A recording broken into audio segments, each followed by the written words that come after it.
Welcome back to Proper Madness. I'm happy to have you back if you're a returning listener. If you're a new listener, my name is Sabby, and I have a very unique perspective on mental health. I believe wholeheartedly that we can turn anything that we have been through and alchemize it into bettering ourselves mentally, emotionally, and spiritually. It helps you feel less alone, to know and understand that the way out is always through the eye of the storm. Grab a cup of tea. If you're not a tea drinker, grab your coffee, and let's sit down and tune into ourselves so that we can learn to connect to other people. We never know the weight of our words and how they might help someone.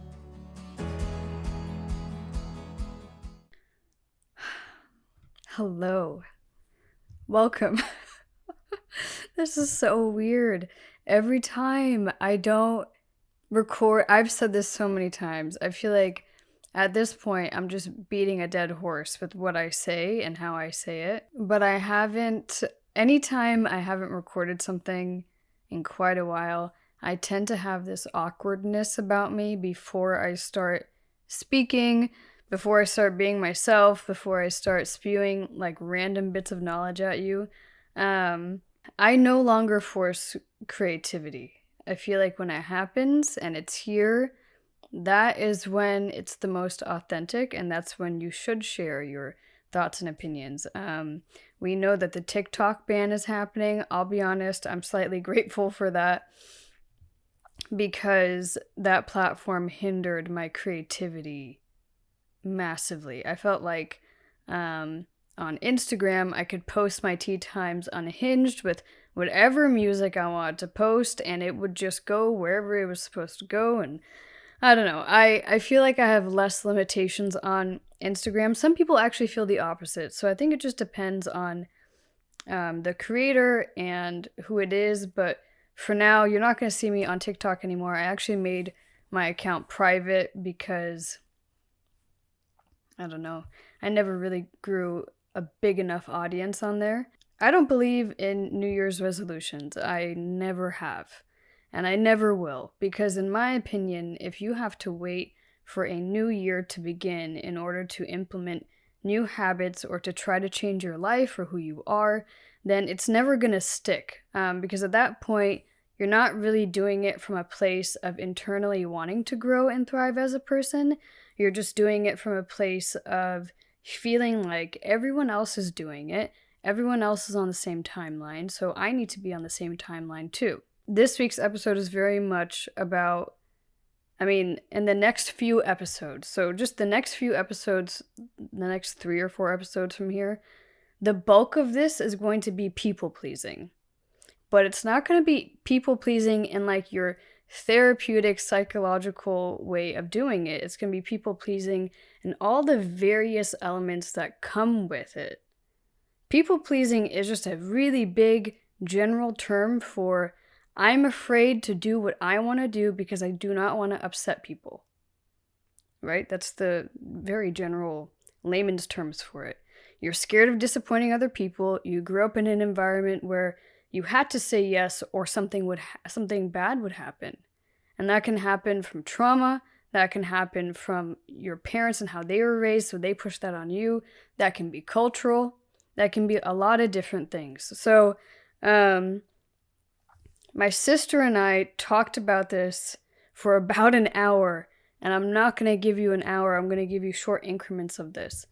The first, I would say, phase of people-pleasing comes from cultural and societal conditioning of needing to be on a certain timeline in your life. I come from an Indian background, an Asian cultural background, and with that, and I'm sure many people can relate to this, it's not just, a lot of cultures probably face this. When you grow up and you have very traditional old school parents, they were always given you have to have this job by this timeline. You need to be married with kids by this timeline. You need to do this you need to move out by this time. You need to have this much money by this time. What that does is it puts a huge blanket and box shielding us from really seeing what we want. When you're relying on external pressures and cultural pressures to navigate your life and what you want for yourself, you're never going to do anything that actually makes you happy. In fact, you're going to live a life that feels so preconditioned and so limiting and so trapped that you're going to feel miserable 90% of the time, but you're going to hide it and you're going to wear a mask and you're going to people please and you're going to pretend like everything's okay. I would say how this came up with me and my sister is the cultural conditioning that we grew up in of you have to be married with kids, oh my God, before you're 30. 35 is like the latest you can wait till you have, oh my goodness. Why are we putting timelines on quality of life? You know how many people that I know that have settled in relationships that they're actually truly not happy in because of a certain cultural timeline that they have in the back of their head because of what they've been taught or how they grew up. Do you know how many people are stuck in jobs that they hate because they grew up in an environment where you didn't have a choice because your choice was made for you and your path was made for you so that you could be, quote, safe? If we live a life of safety and that's all we're doing and we just stay in that comfort zone, and I'll expand on this in a later episode, a happy life is not a comfortable life. And I'll say that again. A happy life is not a comfortable life. A happy life is one where you're taking risks and you're feeling all your emotions, the good and the bad, fully, deeply, and experiencing everything because it's causing you to grow. A safe life is probably the most boring. It's predictable. There's people in marriages that are unhappy for years on end because they're comfortable. They're safe. They're not challenging each other to grow. They're not trying to grow. They're not trying to improve themselves. They're not trying to actively, do work on themselves to get to where they want to be. I saw the movie Baby Girl last night. If you know me well, you know why I saw this movie. And I feel like, in my opinion, I feel like a lot of people misinterpreted the film. I think if you're a very open-minded person and you've done a lot of work on yourself spiritually, as well as emotionally, this movie highlights a lot of things that are wrong with our culture today. If you grew up in a cultural society that put all these limits on how you should dress, what you should look like, how you talk, how you walk, everything, you're never going to be who you actually are. You're just going to keep being a version of yourself that you think people want you to be. And when you grow up in some of these cultural backgrounds, you're just trying to make your parents happy and your parents proud, and you're trying to please them. You're trying to make them happy. You're trying to be a good girl, if you know what I mean, to your parents. But if you're always behaving, you're always following the rules, how are you ever going to grow? Growth comes through the mistakes. Growth comes through the messy moments of saying no, of challenging yourself, of going to the unfamiliar heaven instead of the familiar hell. We've seen that quote thrown around lately, and I completely resonate with it. If you're conditioned to one outcome in one scenario your entire life, how do you expect to become the best version of yourself and keep doing that? You never get to an end goal of your best version of yourself, because there really shouldn't be an end, Your competition should always be the next version of you, the next and the next and the next. And so many people just want to play it safe in life because they're scared of disappointing their family. They're scared of disappointing the people around them. They're scared of actually really speaking their mind and telling people how they feel and what they want and what they don't want, because they're scared that something bad's going to happen, or that they're going to be abandoned, or that they won't be accepted. And if you keep trying to focus on being accepted, you're never going to accept yourself. That's the only acceptance you should even really truly be striving for, is the acceptance of yourself. People pleasing is you running away from accepting yourself and trying to get everyone else to accept you. So how this came up in a conversation between my sister and I is we were having a conversation with why we have a hard time relating to people within our own culture. I would say much of the people that I've gotten to know within my own culture have very, how do I say this? Very closed-minded ideas of what a woman's life should look like, or what anyone's life should look like. If you're not married by a certain age, people start asking you questions. Or they say, oh, do you just not want kids? Do you just not want to get married? You're 33, you're not seeing anyone? And my sister and I were like in the kitchen and we both looked at each other. I go, it's just sad. I think it's sad that people still want to think and believe that you have to settle to be happy, to abide by a certain timeline. I'm 33 years old. I'm going to be 34 in April. But if I date because of strategy and not because of who makes me happy, who can show up for me, who can allow me to be myself, who can allow me to grow, who's inspired by me, and who inspires me to keep getting inspired and to keep growing, then you're not going to have like a real, true loving relationship. If you have this checklist that you're just trying to go through with anything in life, and I feel like dating is the most relatable example because, we all date, we all love romance, we all love love, whether we want to admit it or not. But even in your career, I have the pressure from my family still, like certain parts where I'm trying to find a new job and move on, and they just want me to find a job that's going to make me safe, that's going to pay the bills and then some and make me safe. And I'm going, my life is so short. I haven't had a normal life, and I'm very grateful for that because it's taught me so much. And I wouldn't be who I am today if I didn't go through anything that I went through. And I was talking to someone last week, and I had mentioned, like, when you go through a lot in life, sometimes we neglect seeing that it's actually a blessing. It's a blessing to go through what we've been through because it gives you a different perspective on yourself and people.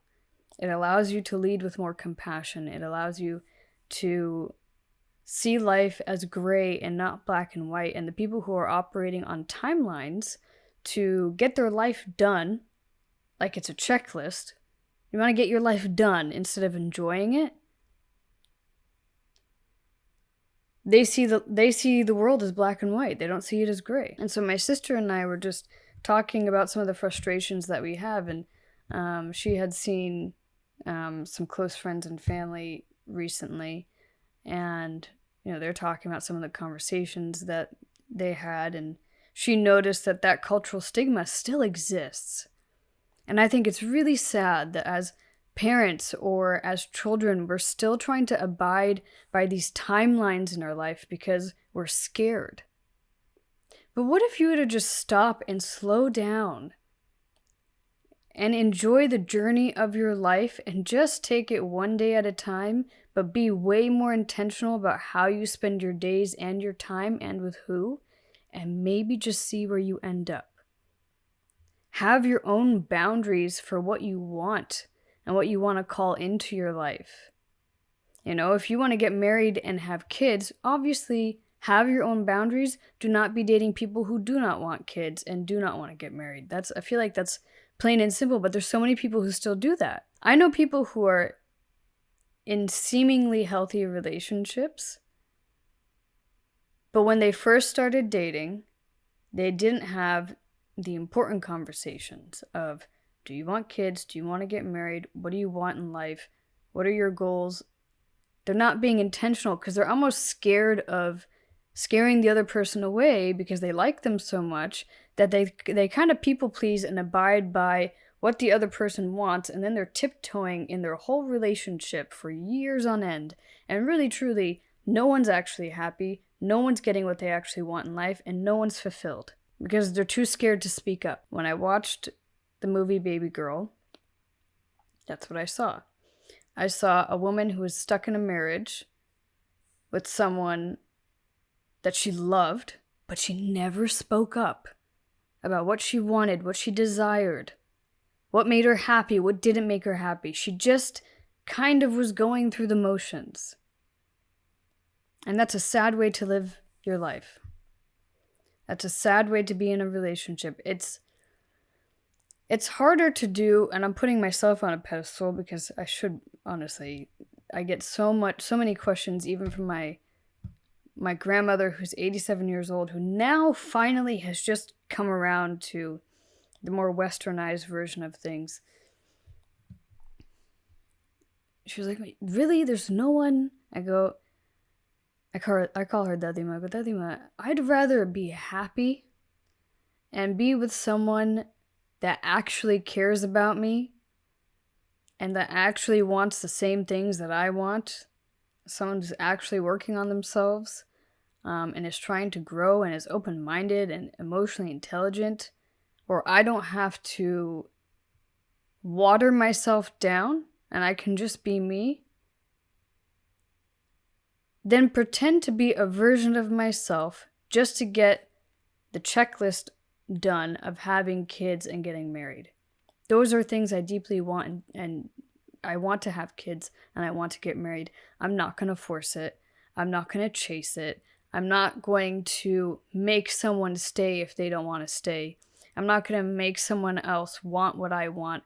I'm not going to shrink myself down and people please and pretend to be a version of myself just to make my parents happy, but really I'm not happy. Your parents want you to be happy deep down inside. You know, most parents, there are exceptions to the rule.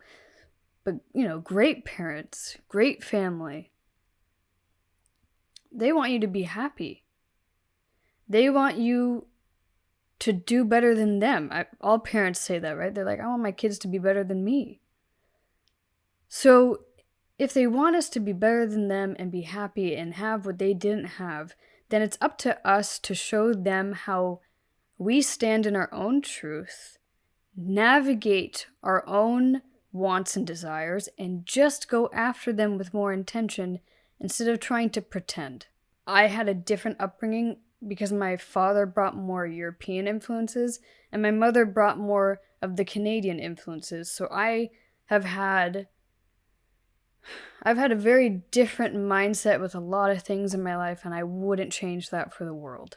Because then I wouldn't be sitting here telling you to break the mold. I wouldn't be sitting here telling you that your purpose and your life and what you want matters. Your desires that you have deep down inside that you've probably stuffed away for years because you're scared of disappointing the people around you or causing a shock or causing people to get upset. Those are valid desires and wants and needs to have. You're allowed to have them. You're allowed to follow them. We, for some reason, feel a lot of shame behind feeling pleasure, behind being happy and doing what we want to do. Obviously, you can't follow everything because there are rules in life, and don't do anything crazy like a bunch of drugs and, nothing nuts. But you know what I mean? It's the desires that when you're sitting at home alone and you feel something inside of you like pulling at you, calling at you to follow it instead of resisting it. If you find yourself resisting it, ask yourself why. Ask yourself what belief you have in your head that is stopping you from pursuing what you want. The greatest leaders and the greatest people that I know that have changed the world have done things that no one else has done because they didn't question themselves. They didn't allow the people around them to dictate their life or their beliefs. If I were to allow my cultural upbringing from the old schoolness, when I was younger, because before my parents broke out of it, which I broke them out of it, I basically paved the way for both my younger siblings, and they say that to this day. I made it easier for them, but it wasn't easy on me. It impacted my relationships. I was faced with the repercussions of what I did, and it was uncomfortable. But I learned from a really early age how to say no. When I was really young, I always just did what I wanted to do. If I didn't want to do something, I wouldn't. If I wanted to do something, I would, but I'd find a way to do it in a way that made sense, not completely unhinged. Besides the first tattoo, But after that, I think trauma and wanting to be accepted and wanting to be liked and wanting to fit in and being so scared of being different because I was so lonely started to affect me. It was my fear of being abandoned and my fear of being alone and my fear of disappointing people that allowed me to then step into this people-pleasing mindset of how can I make people like me? What version of myself can I be today that will make someone like me more? And that's a very dangerous game to play. People still do that in relationships. They can be with very controlling partners that try to change them. Because the partner's too scared to leave, so they try to change the person that they're with. Or you're too scared that your partner's going to leave, so you try to change yourself. They may not be trying to control you, but you change who you are. There are some very funky nuances that you have to navigate, because if you've been told your whole life you need to be this way to be accepted, if you're listening to me, I'm making a box with my hands like a little mime. If you're told that you need to fit into a box to be accepted, to be liked, to get to where you want to be, you're going to be so scared once you break out of that box and you shatter the glass. You're going to see the world in a completely different way. In fact, everything's going to be a little bit more heightened. I'm currently experiencing that now, actually. And so I've had several moments where in the back of my head, I'm going, oh my God, am I too much? Oh my God, is this too much? Oh my God, did I say something weird? And so you're questioning, because I'm being myself. I'm being myself, but I'm also pacing myself. And I'm trying to play chess, not bloody checkers anymore. But also when you've been alone for a long time, and when I say alone, I don't mean like alone as in lonely. I mean solitude. When you really start enjoying your time with yourself, you're very picky with who you allow into your life and why. It's not your job to convince anyone of who you are, especially if they're new in your life. You just need to show up exactly as you are and be willing to be accepted or unaccepted.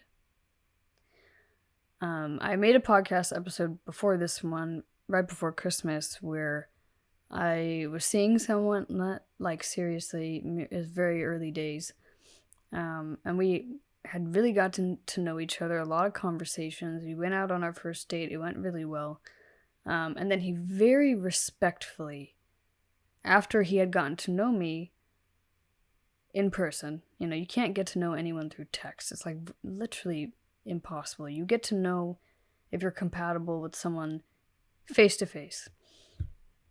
And afterwards, I was feeling good about it, but I also had some doubts in the back of my head. And I think he had the exact same doubts. And so he was a gentleman about it, and he just verbalized very politely. Very politely. He's like, you deserve someone who has stability. He's like, you deserve someone who can show up for you. You deserve someone who can hold space for you. He's like, my life is not stable. My life is not consistent. He's like, I'm traveling all the time for work. He goes, you deserve someone who has the ability to hold that space for you to just be yourself. And after that had happened, in the back of my head, I went, oh my God, I was too much. I did too much. It was too much. And he goes, no. He goes, it was not. He goes, he's like, you're the most amazing person. He's like, you're way out of my league. Which I don't think is true in a lot of ways, but and he goes, but he's like, you deserve someone who's going to treat you exactly how you deserve to be treated. He's like, and I can't do that, and I don't want to lead you on, and I don't want to waste your time. He's like, your time doesn't deserve to be wasted, and I appreciated that. He could have done the people-pleasing thing of just wasting my time because he wanted validation and because he was feeling lonely and he wanted attention. And he didn't do that. We even do people-pleasing in those small interactions with people. It's like, you have no real intention in doing anything intentional with anyone that you're talking to dating-wise, but you just need validation and approval. So you're not going to tell them anything out of fear of potentially losing whatever that is because you're craving the attention that they're giving you.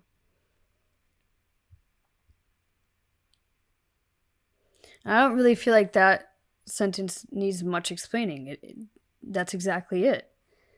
So many people do that in different areas of their life. Even with your family. Think about how many times, like, you're stuck in a conversation, your family's saying some stuff that you really don't agree with, but you just stay there.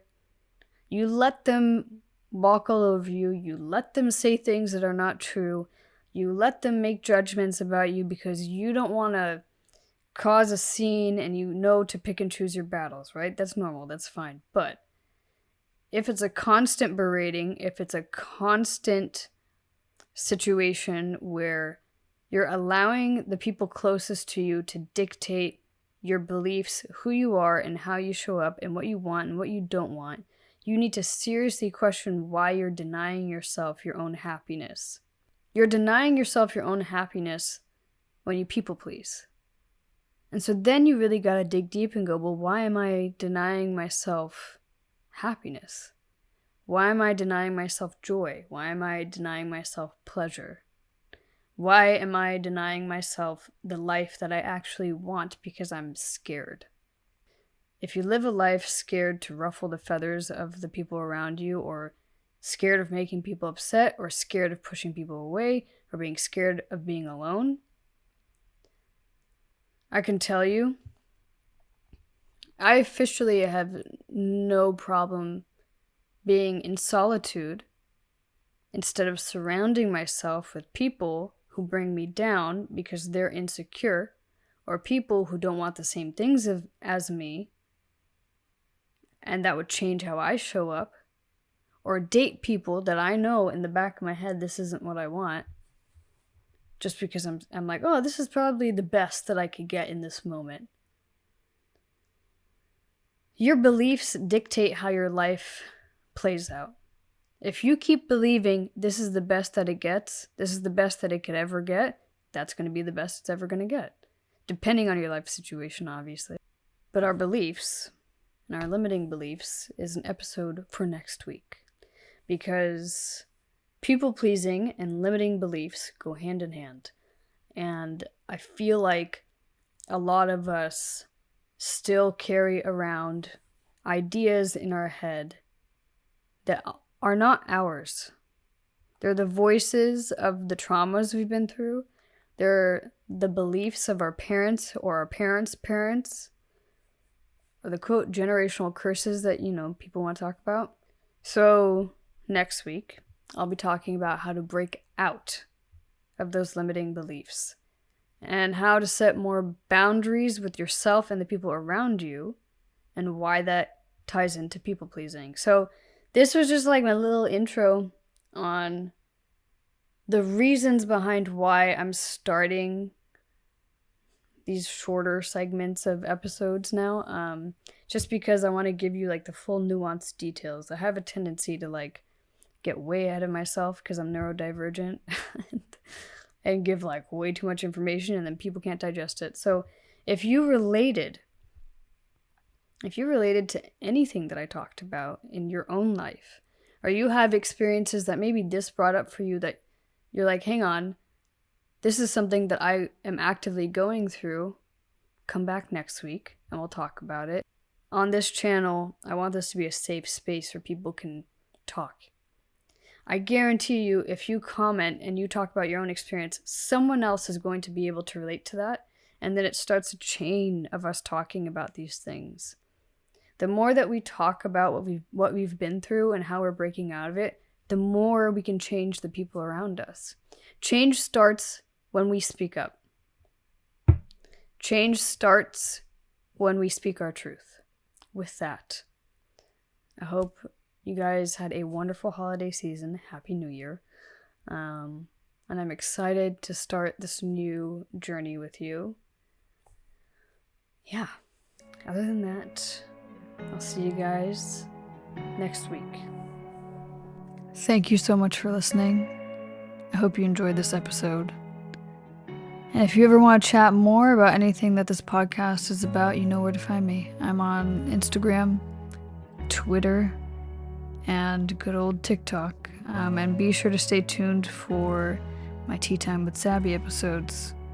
If you're listening to this on Spotify or Apple Podcasts or YouTube or whatever streaming platform you happen to be listening to this on, I encourage you to follow, like, subscribe, and rate this so that it pushes it out to whoever else might need it.